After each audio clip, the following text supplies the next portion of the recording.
안녕하세요, 여러분. 빨강구두입니다. 오늘은 느껴주면 풀려난다의 세 번째 부분을 함께 이야기해 보려고 해요. 이번 파트에서는 우리가 몸을 나와 동일시할 때 어떤 일이 벌어지는지, 그리고 그로 인해 우리의 감정이 어떻게 혼란스러워질 수 있는지를 다루고 있습니다. 김상훈 작가님은 우리가 몸과 감정을 하나로 여기면 좋다 또는 싫다는 반응에 쉽게 휘둘릴 수 있다고 설명하십니다. 본래의 나는 이 감정들을 관찰할 수 있는 자리에서 편안하게 바라보는 존재인데요. 우리 대부분은 몸을 나라고 착각하기 때문에 감정에 끌려다니며 살아가는 경우가 많습니다.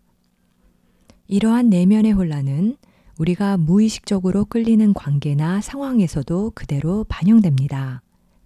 이제 이 부분을 읽어보면서 여러분도 자신의 감정과 반응을 좀 더 편안하게 바라볼 수 있는 계기가 되었으면 좋겠습니다. 그럼 작가님의 설명을 통해 감정을 받아들이고 객관적으로 바라보는 것의 중요성을 느껴보시기 바랍니다. 그럼 시작하겠습니다. 몸을 나와 동일시하면 좋다, 싫다는 느낌에 휘둘린다. 사례 이야기. 30대 후반인 제 아들은 힘든 직장 생활의 스트레스를 먹는 걸로 풀고 있습니다. 반찬이 시원치 않으면 배달 음식을 시켜 먹고 술도 좋아합니다. 배가 불러도 끊임없이 먹고 싶다고 합니다. 밤에는 편의점에서 빵을 사다 먹기도 합니다. 몸무게가 많이 나가 성인병이 있고 머리털도 많이 빠졌습니다. 화장실에 갈 때도 핸드폰을 들고 갈 만큼 핸드폰에 중독되어 있습니다. 설거지나 청소, 빨래 등 집안일엔 손가락 하나 까딱도 하지 않습니다. 이성과 만나고 싶어 하지만 외모가 그래서 아직 여자친구도 없습니다. 거울 앞에서 차라리 죽어버리라고 소리도 질러보고 임신한 후 한때 지워버리고 싶었던 마음을 토해내며 아들의 공포심도 느껴주었지만 불쌍한 마음이 올라올 뿐 변화가 없습니다. 제 카르마가 해소되면 아들도 이 어려운 현실을 이겨나갈 수 있을까요? 해석을 말씀드리겠습니다. 아들은 왜 끊임없이 먹는 걸까? 마음껏 먹을 때 몸은 좋다는 느낌, 즉 사랑받는 느낌을 맛볼 수 있기 때문이다. 하지만 그 느낌은 음식을 먹고 나면 사라진다. 그래서 또 먹어야 한다. 사랑받는 느낌을 지속적으로 맛보려면 지속적으로 먹어야 한다. 이렇게 먹어대면 점점 살이 찐다. 건강에도 문제가 생긴다. 내 몸의 건강은 아랑곳하지 않고 이렇게 사랑받는 느낌을 붙잡으려 먹어대는 건 누구일까? 아들의 무의식 속에 억눌린 사랑받지 못한 어린아이, 즉 버림받은 나가 사랑받는 느낌을 붙잡기 위해 끊임없이 먹는 것이다. 내가 생각하는 대로 움직여주는 핸드폰도 사랑받는다는 느낌을 준다. 하지만 그 느낌도 핸드폰을 안 하면 사라진다. 그래서 또 해야 한다. 그러다 보니 화장실에 갈 때도 핸드폰을 들고 가야 한다. 사랑받는 느낌을 붙잡기 위해 끊임없이 핸드폰을 하고 있는 건 누구일까? 역시 버림받은 나이다. 하지만 버림받은 나는 설거지나 청소, 빨래 등 집안일은 하기 싫어한다. 왜 싫어할까? 버림받은 나는 대략 5세 이전의 무의식에 각인된 아기다. 아기는 무조건 사랑받기만 바랄 뿐 힘든 일은 싫어한다. 또 자신이 버림받았다는 사실이 수치스럽고 열등하게 느껴진다. 자연히 힘든 일을 할 땐 무의식에 억눌린 버림받은 아기의 수치심과 굴욕감, 열등감이 올라온다. 그래서 안 한다. 아기처럼 오로지 사랑받는 느낌만 붙잡고 싶어 한다. 이렇게 사랑받는다는 느낌을 붙잡으려 들수록 짝이 되는 사랑받지 못한다는 느낌, 버림받은 두려움은 무의식에 점점 더 깊이 억눌러져 버리게 된다. 버림받은 나는 버림받는 현실을 창조한다. 그래서 아들의 모습은 점점 사랑받지 못하는 모습으로 변해간다. 지나치게 살이 많이 찌고 머리털도 많이 빠지고 이성의 눈길을 끌지도 못하는 모습으로 바뀌어 간다. 이렇게 살아가는 아들을 보면 엄마인 내 마음속에서도 두려움이 올라온다. 아들이 세상으로부터 버림받지 않을까 하는 두려움이다. 두려움과 함께 열등감과 수치심도 올라온다. 내 무의식에 억눌려 있던 감정들이 아들의 모습을 지켜보면서 표면 의식으로 올라와 나를 자꾸 고통스럽게 하는 것이다. 아들의 못난 모습은 내 무의식 속에 억눌려 있는 과거의 내 모습을 보여주는 거울임을 알 수 있다. 나 스스로는 내 무의식 속에 어떤 감정들이 억눌려 있는지 알 수 없기 때문에 나와 무의식을 공유하는 아들이 공명을 통해 내 감정들을 보여주는 것이다. 나는 아들의 못난 모습을 보면 왜 차라리 죽여버리고 싶은 마음이 드는 걸까? 아들을 너무나 사랑하기 때문이다. 그렇지 않다면 아들이 세상으로부터 버림받든 건강에 이상이 생기든 죽여버리고 싶다는 생각은 들지 않는다. 죽여버리고 싶다는 생각과 살리고 싶다는 생각은 서로 짝이 되는 생각이다. 세상으로부터 버림받은 모습으로 살아가는 아들을 어떻게든 살리고 싶은데 내가 할 수 있는 건 아무것도 없으니 너무나 마음이 아파 차라리 죽여버리고 싶은 생각이 드는 것이다. 사랑하지 않으면 아프지 않다. 그래서 자식을 낳은 부모들은 늘 아픔 속에서 살아간다. 조상들도 역시 그 아픔 속에서 살았다. 무의식 속에 아픔을 억눌러 놓은 채 자식들을 낳으니 그 아픔이 대대손손 대물림 되는 것이다. 이처럼 몸을 나와 동일시하면 몸에서 일어나는 좋다, 싫다는 느낌도 나와 동일시에 억눌러 놓기 때문에 무의식에 억눌린 아픔에서 벗어날 길이 없다. 몸은 부정적 감정에 무조건 싫다고 반응한다. 사례 이야기를 말씀드리겠습니다. 저는 아들을 바라는 집에서 늦둥이 막내딸로 태어나 6살 때 엄마가 돌아가시고 힘겨운 삶을 살다가 별로 좋아하지도 않는 남편을 만나 결혼했습니다. 남편도 역시 아들을 바랬는데 계획에도 없던 셋째 딸을 임신하면서 아이를 지울 생각도 여러 번 했습니다.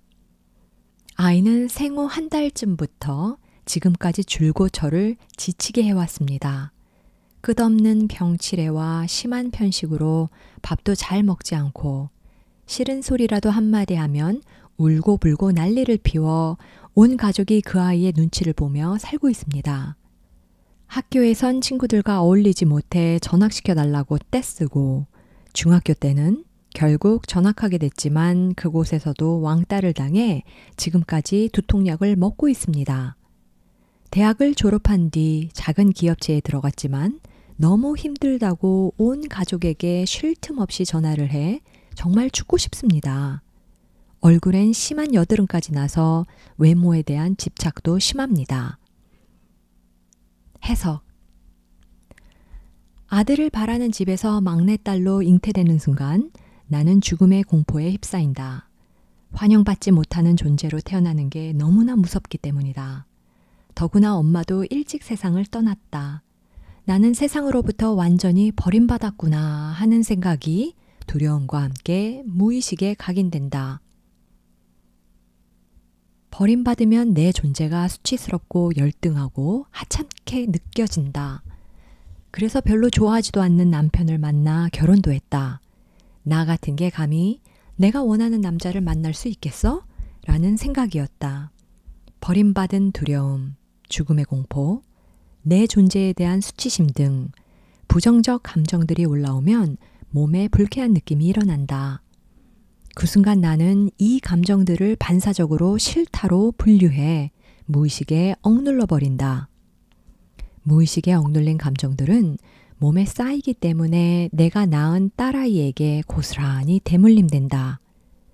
나 자신은 이 감정들을 잊고 살아왔지만 사랑하는 딸아이가 버림받은 두려움으로 왕따를 당하고 수치심으로 심한 여드름이 나고 외모에 대한 열등감에 시달리는 걸 지켜보노라면 억눌러 놓았던 부정적 감정들이 걷잡을 수 없이 올라온다. 이 모든 부정적 감정들은 올라올 때마다 완전히 느껴주면 부정적 상황들로 물질화되지 않는다. 하지만 몸을 나와 동일시하면 이 감정들이 몸에 일으키는 불쾌한 느낌도 나와 동일시에 싫다고 억눌러 버리게 된다. 내가 낳은 딸은 이렇게 억눌린 부정적 감정들을 느껴주도록 내 눈앞에 나타난 거울이다. 내가 무심코 억눌러 버리는 부정적 감정들은 내가 느껴줄 때까지 끊임없이 부정적 현실로 물질화되어 내 눈앞에 펼쳐진다. 느껴져야 사라지고 부정적 현실도 긍정적 현실로 전환된다. 사례 이야기. 전 식당 알바를 하는데 사람들이 바로 앞에서 제가 일하는 모습을 지켜보면 너무나 큰 스트레스를 받습니다. 저 사람이 나를 지켜보고 있다는 생각이 들면 몸이 굳고 식은땀도 납니다. 그래서 손님들이 오면 무척 긴장됩니다. 최근 단골 한 사람이 저를 빤히 쳐다보고 있었는데 저는 왠지 그가 저를 비웃는 것 같다는 생각이 들었습니다. 그래서 그 사람만 오면 죽여버리고 싶어집니다. 해석을 말씀드리겠습니다. 어떤 사람이 나를 지켜보고 있다는 생각에 몸이 굳어지고 식은땀이 나는 이유는 뭘까? 현실은 내 무의식에 억눌린 과거의 아픔을 거울처럼 고스란히 보여준다. 만일 내가 엄마의 뱃속에 들어있는데 밖에서 부모가 이 애는 딸일까? 아들일까? 아들이어야 할 텐데 하고 말했다면 뱃속에 나는 죽음의 공포와 성적 수치심을 느끼면서 몸이 굳어지고 식은땀이 날 것이다. 5살 이전엔 무의식이 활짝 열려 있다. 내 무의식엔 죽음의 공포와 수치심이 각인된다. 몸이 아무리 나이를 먹어도 무의식에 각인된 이 감정들은 내가 느껴주지 않는 한 그대로 저장돼 있다. 그래서 어른이 된 지금도 사람들이 나를 지켜보고 있다는 생각이 들면 공포와 수치심이 올라온다. 이런 감정들이 올라오면 몸엔 불쾌한 느낌이 일어나고 몸은 반사적으로 싫다고 반응해 억눌러 버린다. 더구나 내가 존경하거나 좋아하지도 않는 손님들에게 이런 감정들을 들키는 것은 수치심을 넘어 굴욕스럽게 느껴진다. 몸은 이 굴욕감도 역시 싫다고 억눌러 버린다. 이렇게 억눌러 놓은 감정들이 자꾸 올라오면 아예 그 감정들을 죽여버리고 싶어진다. 나는 죽여버리고 싶은 이 살기도 역시 싫다고 억눌러 버린다. 나는 나를 빤히 쳐다보는 단골을 죽여버리고 싶은 게 아니다. 내가 싫다고 느껴 억눌러 버린 내 감정들이 단골을 볼 때마다 자극받아 올라오니 이 감정들을 아예 죽여버리고 싶은 것이다. 아, 저 사람을 죽여버리고 싶은 게 아니었구나. 내가 내 감정들을 죽여버리고 싶었던 거구나 하고 깨닫는 순간 내 감정들을 들여다보고 느껴주게 된다. 사례 이야기. 제 어머니는 사사건건 자신의 잣대로 남들을 지적합니다. 외모, 행동, 말투, 예의, 소음 등 모든 것이 지적의 대상입니다. 그게 TV에 나오는 연예인이 될 수도 있고 길에 지나다니는 사람들일 수도 있고 카페에서 소란을 피우는 아이가 될 수도 있습니다. 저 자신이 지적의 대상이 될 때도 많습니다. 어머니가 생각하는 기준에서 조금만 어긋나면 잔소리가 따라붙습니다. 그걸 곁에서 남김없이 일일이 듣고 살아가는 게 너무나 힘이 듭니다. 남의 입장에 대해 이해를 시켜보기도 했고 그냥 동의해주기도 했고 한 귀로 흘려듣기도 했고 남에게 지적하는 모습을 영상으로 찍어 보여주기도 했습니다. 한 번은 제가 용기를 내 그런 이야기는 듣기가 거북하고 힘들어요 라고 말해보았지만 어머니는 내가 이런 얘기를 딸인 너한테 안 하면 누구한테 하니? 라며 오히려 화를 냈습니다. 이 이야기의 해석. 어머니는 왜 상습적으로 지적질을 하는 걸까? 과거에 지적질을 많이 당하며 자랐기 때문이다. 지적질을 많이 당하면 지적당하는 열등감이 생긴다. 지배당하는 열등감이 무의식에 억눌려 있으면 나도 남을 지배하고 싶어진다. 그래야 지배하는 우월감으로 무의식의 열등감을 덮어버릴 수 있기 때문이다. 그렇다면 나는 어떨까? 어머니한테 지적질을 당할 때 심한 거부감이 올라오는 건 왜일까? 만일 내 무의식 속에 어머니처럼 지적질하고 싶은 충동이 억눌려 있지 않다면 어머니가 나에게 지적질을 해도 심한 거부감이 올라오지 않을 것이다. 내가 만나는 모든 사람은 내 무의식을 보여준다. 나 스스로는 내 무의식에 어떤 감정들이 억눌려 있는지 모르기 때문에 공명하는 감정들을 가진 사람들이 나타나 나의 억눌린 감정들을 비춰준다. 내 무의식에도 어머니와 똑같은 지배당한 열등감이 억눌려 있기 때문에 그것이 공명에 올라온다. 다만 내가 너무나도 꾹꾹 억눌러 놓았기 때문에 낯설게 느껴질 뿐이다. 나는 어머니에게 심한 거부감을 느끼는 게 아니다. 내가 싫다고 거부해 내 무의식에 꾹꾹 억눌러버린 열등감이 어머니 모습으로 다시 나타나니 거부감이 드는 것이다. 어머니가 지적질을 할 때마다 나도 어머니를 향해 그러면 안 되는 거야. 그건 나쁜 짓이야. 라고 지적질하고 싶은 충동이 자꾸 올라온다. 그러면서 난 무식한 어머니보다 나아. 라는 우월감도 올라온다. 나는 어머니와 뭐가 다를까? 나는 어머니처럼 겉으로 드러내고 지적질을 하지 않을 뿐이다. 지적질했다간 어머니한테 버림받을까 봐 두렵기도 하다. 하지만 어머니는 지적질 당한 열등감과 완전히 한 몸이 돼버렸다. 그래서 그게 수치스러운 짓이고 상처를 준다는 것조차 느끼지 못한다. 또 딸인 나를 자신과 동일시하기 때문에 그렇게 상습적으로 지적질을 하면 나한테 버림받을지 모른다는 두려움도 전혀 느끼지 못한다. 이처럼 부정적 감정들을 너무 억눌러 놓고 살면 이 감정들이 바로 나 자신이 돼버린다. 부정적 감정 덩어리들로 살아가는 어머니의 모습이 내 무의식에 억눌려 있는 내 모습이다. 아, 어머니의 저 모습이 바로 내 모습이구나 하고 받아들이지 않으면 나도 나중엔 어머니처럼 살아가게 된다. 감정이 몸에 일으키는 반응을 관찰하라. 사례 이야기. 저는 보통 참지 않고 불편할 때마다 제 감정을 표현해 왔는데 이것도 잘한 것인가요? 제가 화를 낼 땐 문제가 항상 안 좋게 끝났습니다. 이런데도 참지 말고 제 감정을 표현해야 하나요? 해석을 말씀드리겠습니다. 상대가 내게 화를 터뜨릴 때 왜 나도 덩달아 화가 날까?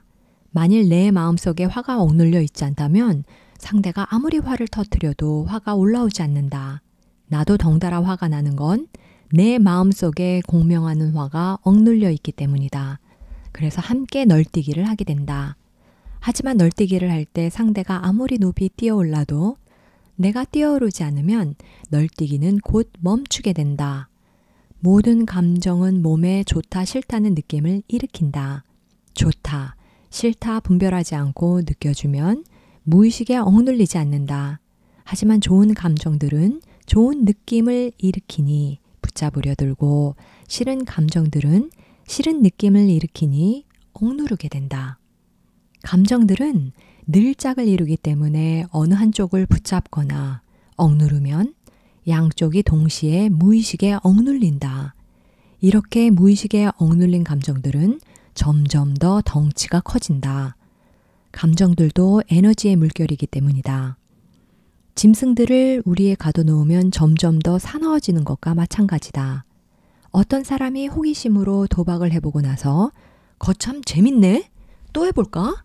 하는 생각으로 또 도박한다면 도박할 때마다 몸에 기분 좋은 느낌이 일어나면 그 느낌이 도박 때문에 생긴다고 착각하게 된다. 그래서 그 느낌을 붙잡기 위해 자꾸 도박하다 보면 어느새 도박꾼이 된다. 도둑질도 마찬가지이다.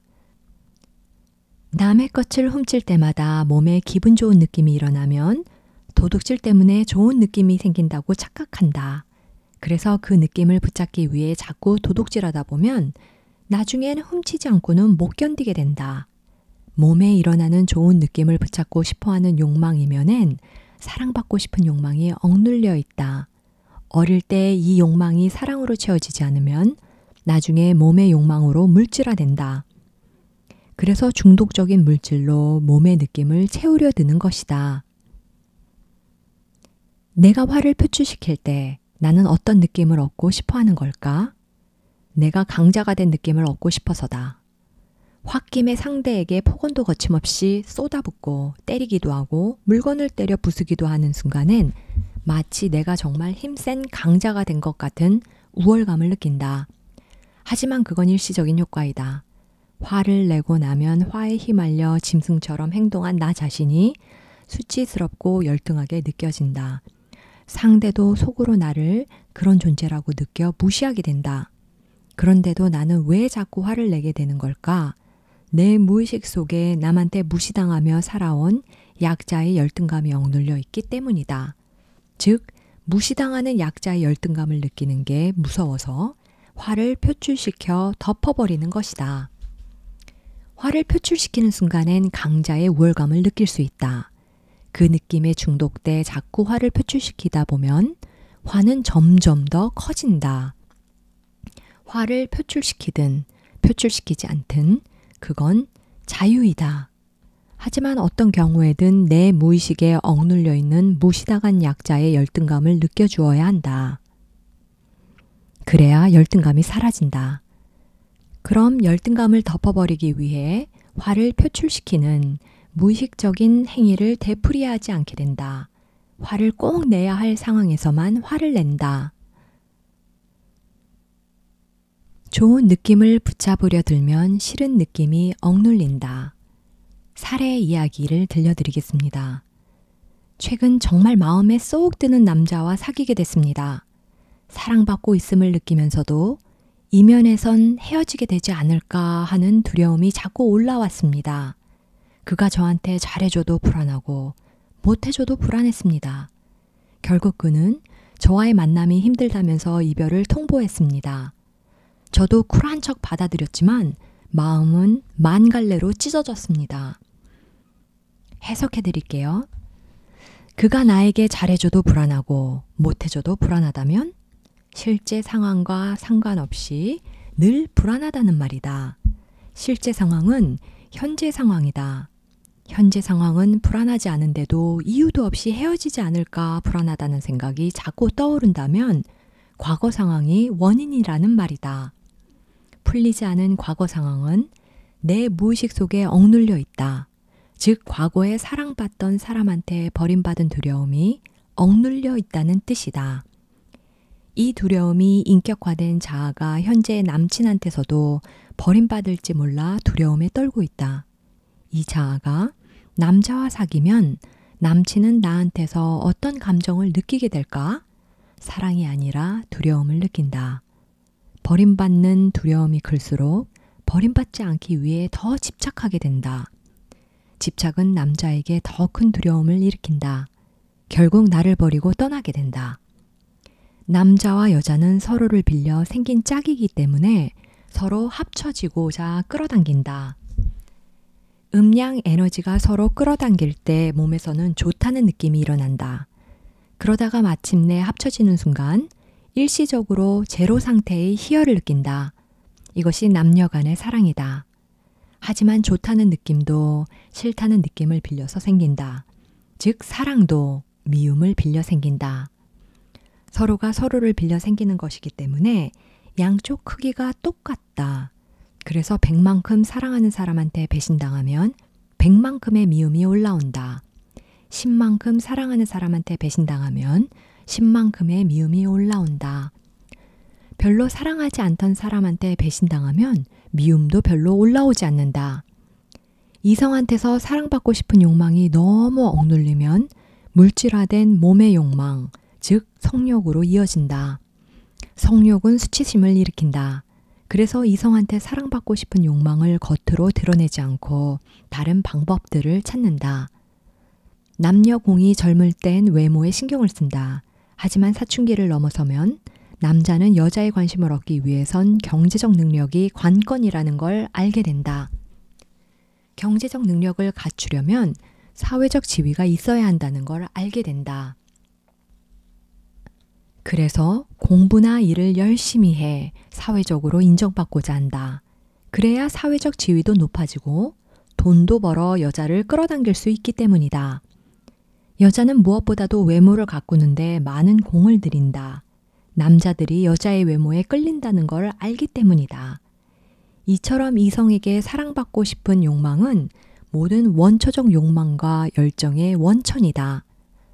과도하게 집착하거나 억누르지만 않으면 놀라운 생명력과 창조력의 원동력이 된다.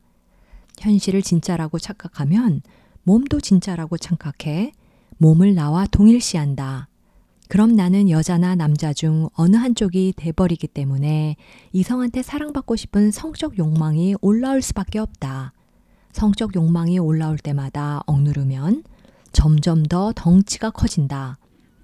성적 욕망은 이성한테 사랑받고 싶다는 생각이 몸에 일으키는 느낌이다. 그러니까 사실은 이성을 붙잡고 싶은 게 아니라 내 몸에서 일어나는 사랑받는 느낌을 붙잡고 싶어 하는 것이다.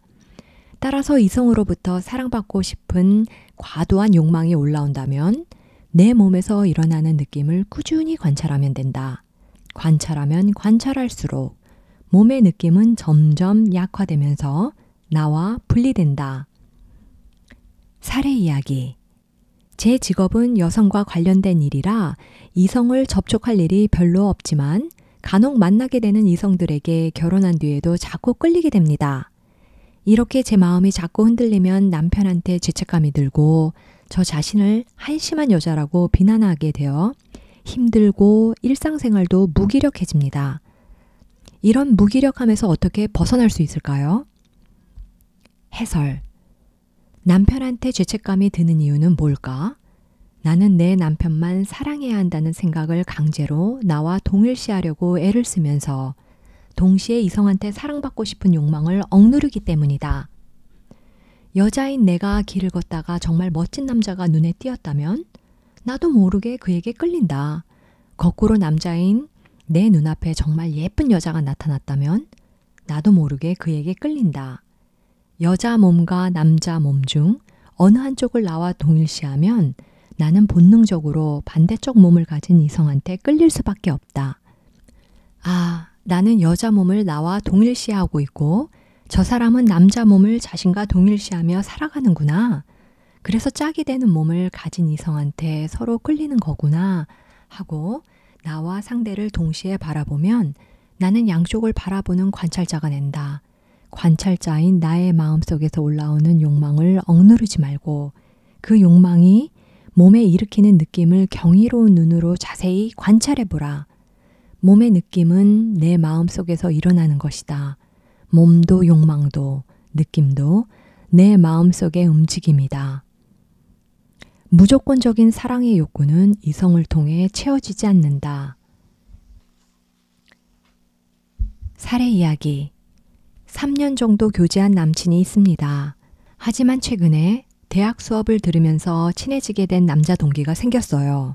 이러면 안 되지 하면서도 마음이 끌렸습니다. 상대도 호감을 보였지만 이러면 안 된다는 생각이 들어서 마음속으로 선은 그은 상태입니다. 남친에게는 싸움이 날까봐 얘기하지 않았습니다. 하지만 남친을 만나면 심한 죄책감과 수치심이 듭니다. 속이 울렁거리고 몸살까지 걸려서 알아누웠습니다. 상대에게 순간적으로 호감이 갔고 정리했다고 생각했지만 사실 마음이 아직도 조금 기울여져 있는 것 같습니다. 스쳐 지나가는 인연이라고 생각하고 있는데 이 연결고리를 끊으려면 어떻게 해야 할까요? 너무 마음이 불안하고 힘듭니다. 해설. 나는 이미 남친과 사귀는 중이다. 그런데도 왜 새로 만난 남자 동기가 자꾸 떠오를까? 내가 나쁜 여자일까? 여자의 몸을 갖고 태어나면 본능적으로 남자에게 끌리는 게 당연하다. 그런데 남녀 간의 사랑은 철저하게 조건적이다. 나는 상대를 1000만큼 사랑하는데 상대는 나를 50만큼 사랑한다면 내가 손해다. 나는 상대를 1000만큼 위해주는데 상대는 나를 50만큼 위해준다면 내가 손해다.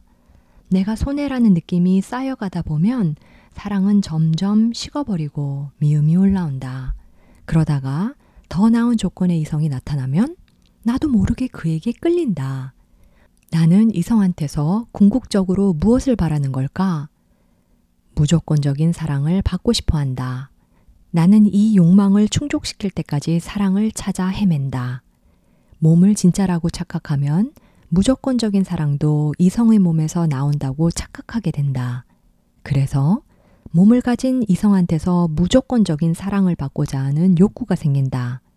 하지만 모든 사람은 몸을 갖고 태어나는 순간 무조건적인 사랑과 분리되기 때문에 무조건적인 사랑에 대한 욕구를 채워줄 수 있는 사람은 이 세상에 아무도 없다.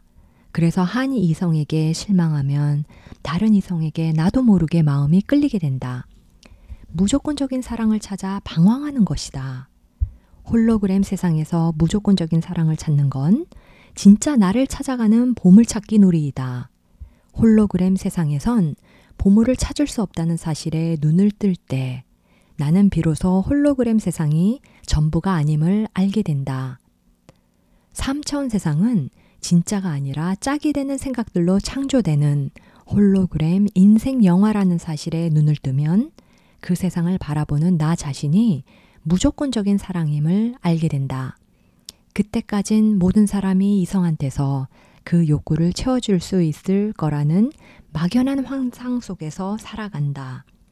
이성한테 사랑받고자 하는 욕망이 자꾸 올라온다면 그 욕망을 억누르지 말아야 한다. 욕망은 억누를수록 점점 거세진다. 욕망이 올라올 때마다 욕망이 몸에 일으키는 느낌을 계속 관찰하다 보면 점점 약해지다가 올라오지 않게 된다. 사례 이야기. 저는 30대 후반에서야 처음으로 연애를 했는데 만났다 헤어졌다를 반복했습니다.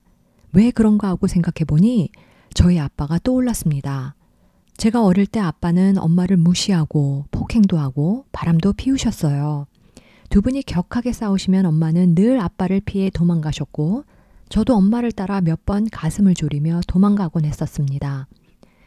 저는 지금까지 아빠한테 여느 아이들처럼 아빠라고 다정하게 불러본 적이 없습니다.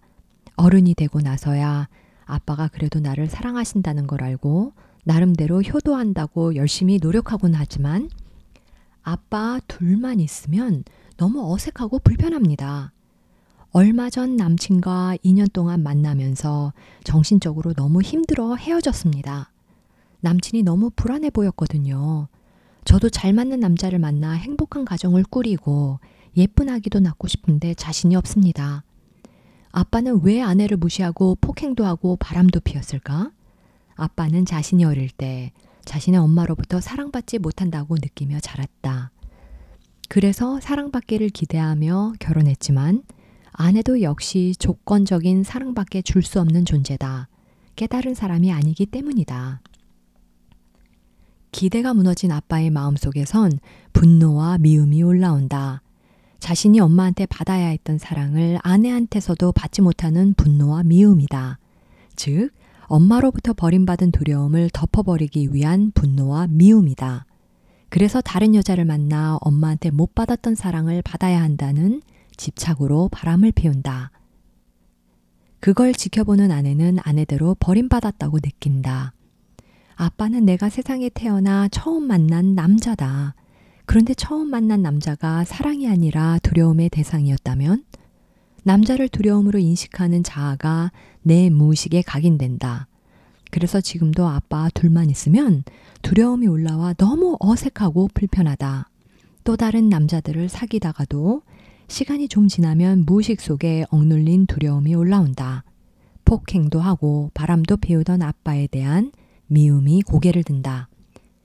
남자들에 대한 이런 무의식적인 반응은 내 몸의 느낌으로 저장되어 있다. 자연히 남자들은 나에게서 사랑을 느끼는 게 아니라 두려움과 미움을 느끼기 때문에 나를 버리고 떠나게 된다. 이런 상황은 언제까지 이어질까? 내가 버림받는 두려움을 받아들여 완전히 느껴줄 때까지 이어진다.